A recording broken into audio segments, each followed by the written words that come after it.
Software training institute के free tutorial में आप सबका स्वागत है।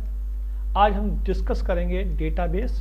डेटाबेस क्या होता है, डेटाबेस क्यों यूज़ किया जाता है। हर प्रोग्रामिंग लैंग्वेज में इस डेटाबेस का यूज़ किया जाता है, जैसे कि जावा, एंड्रॉयड, पाइथन और भी C#, .NET और भी कई प्रोग्रामिंग लैंग्वेजेस हैं, इसमें डेटाबेस का यूज़ किया जाता है। तो आइए शुरू करते हैं इस ट्यूटोरियल को। सबसे पहले हम डेटाबेस में डिस्कस करेंगे व्हाट इज़ डेटाबेस, उसके बाद हम डिस्कस करेंगे DBMS, उसके बाद हम डिस्कस करेंगे RDBMS और उसके बाद हम डिस्कस करेंगे SQL। तो सबसे पहले डाटाबेस क्या होता है। डाटाबेस में data is a raw fact and figure. Base means जहाँ पे वो रखा जाए, जहाँ पे वो स्टोर किया जाए, जो उसका आधार हो, जिस पर वो कलेक्शन ऑफ डेटा, बहुत सारे डेटा को कलेक्ट किया जाए जहाँ पर, उसी को हम डेटाबेस कहते हैं। जहाँ पर बहुत सारा डेटा कलेक्ट किया जाए उसी को ही हम डेटाबेस कहते हैं। अब डेटाबेस दो तरीके से यहाँ बेसिकली बनाया जाता है, DBMS और एक कहते हैं RDBMS। DBMS सबको पता है, DBMS डेटाबेस मैनेजमेंट सिस्टम, जो इन डेटाबेस के रख रखाव के लिए, उसके मैनेजमेंट के लिए, उसको अरेंज करने के लिए, उसको रिट्रीव करने के लिए, उसको मैनिपुलेट करने के लिए जो सिस्टम, जो प्रोग्राम्स, जो इंस्ट्रक्शंस प्रोवाइड करता है, उसे हम डेटाबेस मैनेजमेंट सिस्टम कहते हैं। यानी कि एक ऐसा सिस्टम, एक ऐसा मैनेजमेंट सिस्टम जिसके अंदर डेटाबेस को इजीली रख सके, स्टोर कर सके, रिट्रीव कर सके, अपडेट कर सके और भी कई तरीके की चीज़ें हों, उसके अंदर वो हम सारे ऑपरेशंस कर सके। तो सभी ऑपरेशंस के साथ जब डेटाबेस को स्टोर किया जाता है उसे हम डेटाबेस मैनेजमेंट सिस्टम कहते हैं। दूसरी चीज़ आती है RDBMS। RDBMS को कहते हैं हम रिलेशनल डेटाबेस मैनेजमेंट सिस्टम। अब सबको पता है DBMS और RDBMS में क्या डिफरेंस है। सब लोग यही कहेंगे कि ये रिलेशनल है और वो विदाउट रिलेशन है। ऐसा नहीं है दोस्तों। जो रिलेशन होता है, यहाँ पर टेबल को रिलेशन कहा जाता है, तो यहाँ पे सभी में टेबल तो आएगी। DBMS में भी टेबल मिलेगी और RDBMS में भी टेबल मिलेगी। डिफरेंस सिर्फ ये है, DBMS बनाने वाले डॉक्टर कोड, जो साइंटिस्ट है, कंप्यूटर साइंटिस्ट, डॉक्टर कोड, जिन्होंने RDBMS के लिए 13 रूल्स दिए थे, जो सारे 13 रूल्स या 10 से अबव रूल्स फॉलो करता है उसे हम कहते हैं RDBMS, और जो DBMS जो कब रूल फॉलो करता है उसे हम कहते हैं RDBMS। ठीक है। इसके बाद आता है SQL। SQL की फुल फॉर्म होती है structure query language. Structure query language एक ऐसी लैंग्वेज है जो सभी डेटाबेस मैनेजमेंट में यूज होती है, चाहे वो डेटाबेस कोई भी हो, सभी डेटाबेस मैनेजमेंट में यूज होगी SQL। तो अगर हमने SQL पढ़ ली तो यानी कि हमने डेटाबेस का मैनेजमेंट सीख लिया। अगर हमने SQL पढ़ ली तो यानी कि हमने डेटाबेस का मैनेजमेंट सीख लिया। तो हम आगे पढ़ेंगे डेटाबेस, लेकिन सबसे पहले RDBMS के कौन कौन से सॉफ्टवेयर अवेलेबल हैं वो हम डिस्कस करेंगे, जो मार्केट में अवेलेबल है सॉफ्टवेयर। सबसे पहले है SQL सर्वर। ये माइक्रोसॉफ्ट ने बनाया है, इसे हम माइक्रोसॉफ्ट SQL सर्वर भी बोलते हैं। दूसरा है ओरेकल। ये ओरेकल कंपनी का ही है, ओरेकल कंपनी ने इसे बनाया है। सबसे ज़्यादा पॉपुलर और सिक्योर बोला जाता है इसे। उसके बाद है MySQL। MySQL Sun micro system ने बनाया है, जिसने जावा बनाई थी, लेकिन अब सन माइक्रो सिस्टम को ओरेकल ने परचेज कर लिया है। दैट मीन्स दिस MySQL भी अब ओरेकल का ही एक पार्ट बन गया है। उसके बाद आती है एक्सेस। इसे हम MS एक्सेस भी बोलते हैं, माइक्रोसॉफ्ट एक्सेस। ये भी माइक्रोसॉफ्ट कंपनी का बनाया हुआ एक्सेस है। ये भी एक डेटाबेस है। ये DBMS है, ये RDBMS नहीं है। SQL लाइट, बहुत ही लाइट, SQL सर्वर जैसा ही है, MySQL जैसा ही है, लेकिन ये बहुत लाइट होता है। इसे ज़्यादातर यूज़ किया जाता है उन एप्लीकेशंस में जहाँ पे लाइट डेटाबेस यूज़ करना है, बहुत हैवी डेटाबेस यूज़ नहीं करना, वहाँ पे हम इसे यूज़ कर सकते हैं। दूसरा है DB2। DB2 यानी कि IBM कंपनी का बनाया हुआ डेटाबेस है, इसे हम कहते हैं DB2। ये सब डेटाबेस मैनेजमेंट सिस्टम हम लोग यूज़ करते हैं अपनी प्रोग्रामिंग लैंग्वेज में। आप कोई भी चॉइस कर सकते हैं, किसी भी चॉइस के अंदर आप इसको अंदर यूज़ कर सकते हैं। जैसे कि सन माइक्रो सिस्टम का MySQL है, तो MySQL इसलिए जावा के साथ ये सबसे ज़्यादा कंफर्टेबल रहता है। आप कोई भी यूज़ कर सकते हैं, सभी डेटाबेस उसके साथ यूज़ होते हैं। हमें बेसिकली उसके साथ ड्राइवर यूज़ करने होते हैं और सभी के सभी डेटाबेस इजीली यूज़ कर सकते हैं। बट हम अगर जावा में ज़्यादातर यूज़ करेंगे तो MySQL का यूज़ करेंगे। दूसरी चीज़ आती है SQL। अब SQL क्या है? Structure query language. एक ऐसी लैंग्वेज जिसके अंदर हम इंस्ट्रक्शंस देंगे और डेटाबेस में डेटा सेव करेंगे, डेटाबेस से डेटा रिट्रीव करेंगे, अपडेट करेंगे, मैनिपुलेट करेंगे, एडिट करेंगे, डिलीट करेंगे, व्हाट एवर वी वांट, हम सारा कुछ करेंगे। वही लैंग्वेज है SQL। और SQL हमें ये सपोर्ट करेगी कि हम ये सारे ऑपरेशंस परफॉर्म कर सकें। तो सबसे पहले एसक्यूएल को कुछ भागों में डिवाइड किया गया, उसके जो सेक्शंस हैं उनको कुछ भागों में डिवाइड किया गया। सबसे पहली है डीडीएल। डीडीएल की फुल फॉर्म है data definition language. Data definition language, जिसमें डेटा को डिफाइन करने की लैंग्वेज होती है। अभी हम डिस्कस करेंगे डेटा डेफिनेशन लैंग्वेज में क्या क्या आता है। फिर आती है DML, data manipulation language. Data manipulation language. तीसरी चीज आती है डेटा कंट्रोल लैंग्वेज, डेटा को कंट्रोल करने के लिए लैंग्वेज जो लिखी गई है। TCL, transaction control language. ये 4 पार्ट में डिवाइड किया गया एसक्यूएल को। इनकी जो सारी कमांड्स हैं, जो सारी इंस्ट्रक्शंस हैं, वो इन 4 तरह के पार्ट्स में डिवाइड की गई हैं। पहला है data definition language, data manipulation language, data control language और ट्रांजैक्शन कंट्रोल लैंग्वेज। ठीक है, सबसे पहले पढ़ते हैं हम डीडीएल। डीडीएल के अंदर आती है basically create, drop, alter command. Create, drop और अल्टर कमांड आती है डीडीएल में। डेटा डेफिनेशन लैंग्वेज में यहाँ डेटाबेस को कैसे क्रिएट करते हैं, टेबल को कैसे क्रिएट करते हैं, टेबल को कैसे डिलीट किया जाता है, डेटाबेस को कैसे डिलीट किया जाता है, यानी कि ड्रॉप कमांड। अगर टेबल को डिलीट करना हो तो आप ड्रॉप कमांड का यूज करेंगे। टेबल को चेंज करना हो, उसके कॉलम को चेंज करना हो, उसके साइज को चेंज करना हो, उसके कॉलम का नाम को चेंज करना हो, कुछ कॉलम ऐड करना हो, कोई कॉलम डिलीट करना हो, तो हम अल्टर कमांड का यूज करते हैं। तो ये 3 कमांड डीडीएल के अंदर आती हैं, क्रिएट, ड्रॉप और डिलीट। क्रिएट कमांड का क्या करती है, टेबल को या डेटाबेस को क्रिएट करने के लिए। ड्रॉप, टेबल को डिलीट करने के लिए। अल्टर, उसको अल्टर या कस्टमाइज करने के लिए टेबल को। नेक्स्ट आती है डीएमएल।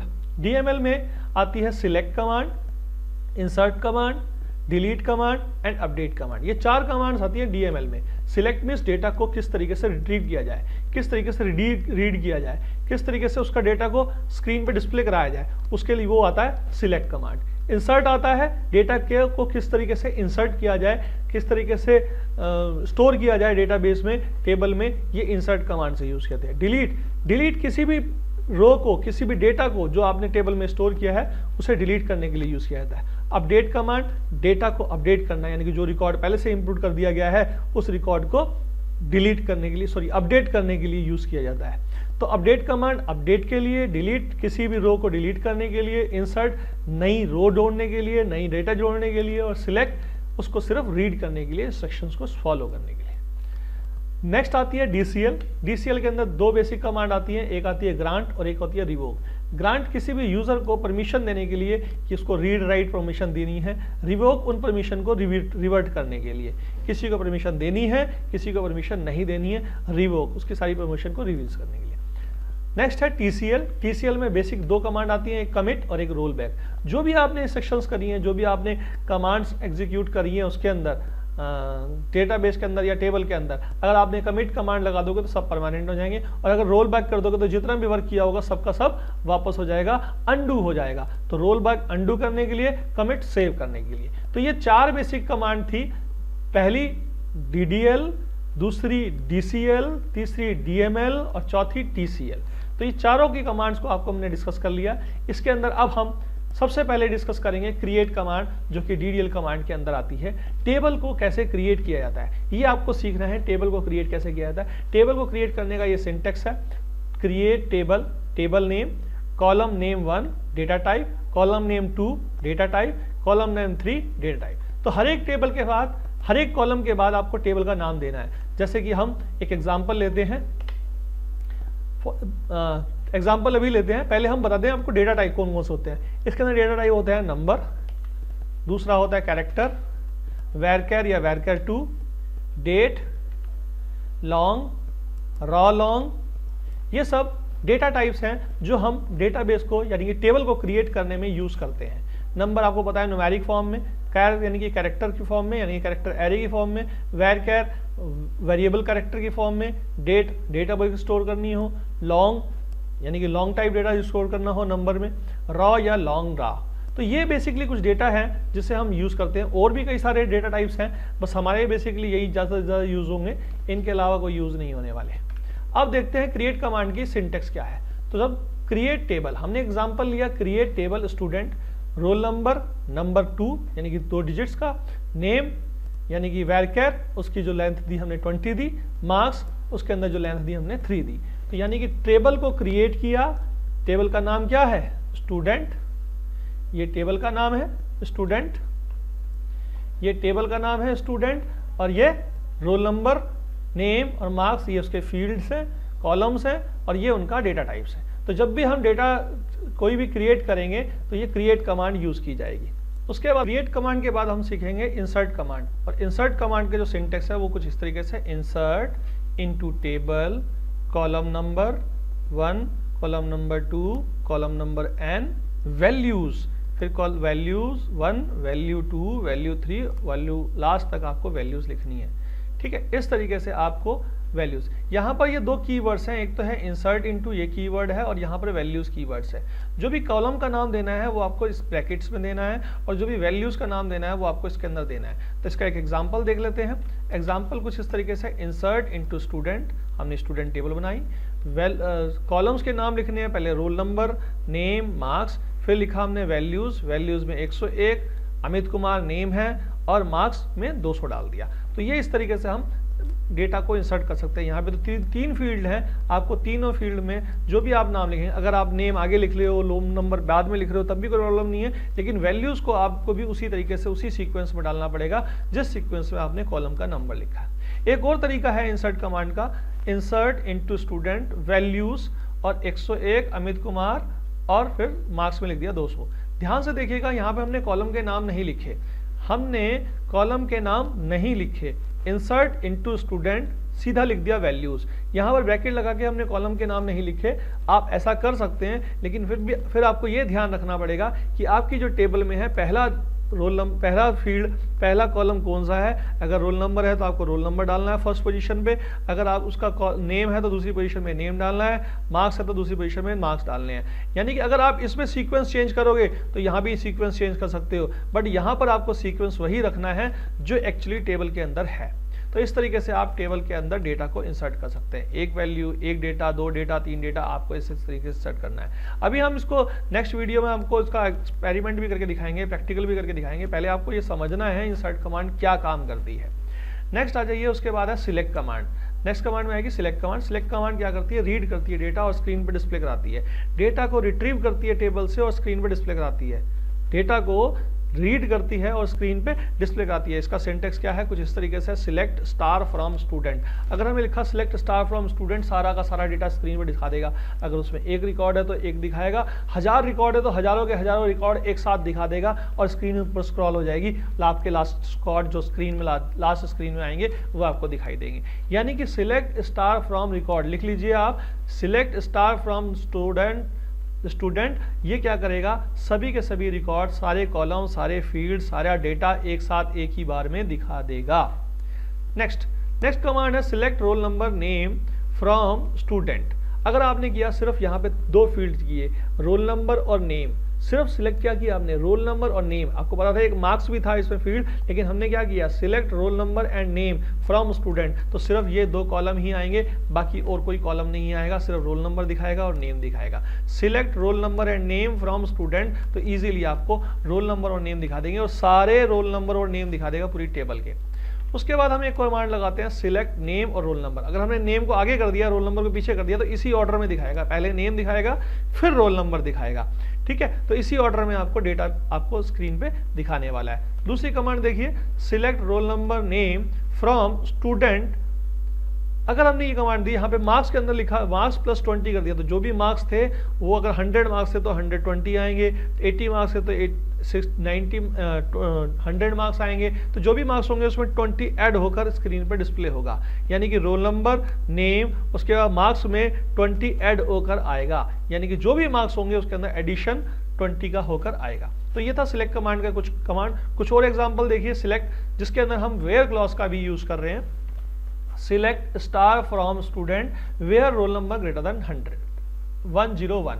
तो 101 रोल नंबर से बड़े रोल नंबर जो भी होंगे, इसके बाद के रोल नंबर जो भी होंगे, सिर्फ वही स्क्रीन पर आएंगे। इसके अलावा कोई भी फील्ड स्क्रीन पर नहीं आएगा। ठीक है, इसके बाद select roll number name from student where marks greater than 60। ऊपर वाली जो क्वेरी थी उसमें देखिए, उसमें सिलेक्ट स्टार लिखा है तो सारे के सारे फील्ड दिखाई देंगे, सारे कॉलम आएंगे, नेम, रोल नंबर, मार्क्स तीनों आएंगे, और रोल नंबर के अकॉर्डिंग आपने उसके अंदर कंडीशन लगाई है। यहां पर हमने क्या किया है, select roll number name from student where marks greater than 60। यहाँ पे सिर्फ रोल नंबर और नेम आने वाले हैं और स्टूडेंट कि मार्क्स जिसके 60 से अबव होंगे सिर्फ उनका ही नेम और रोल नंबर डिस्प्ले होगा और किसी का भी नेम और रोल नंबर डिस्प्ले नहीं होगा। उसके बाद है select name roll number from student where name equals to Amit Kumar. तो आप अमित कुमार का जो नाम होगा सिर्फ अमित वाले जितने भी होंगे वो सारे के सारे डिस्प्ले हो जाएंगे। उसके बाद select star from student where roll number greater than 100 and marks greater than 60। तो जिसके रोल नंबर 101 से बड़े हैं और मार्क्स भी 60 से अबव हैं, सिर्फ वही स्टूडेंट की लिस्ट स्क्रीन पर डिस्प्ले होगी। तो ये कुछ एग्जाम्पल हैं जिसको हमने सिलेक्ट और वेयर के साथ करके दिखाया।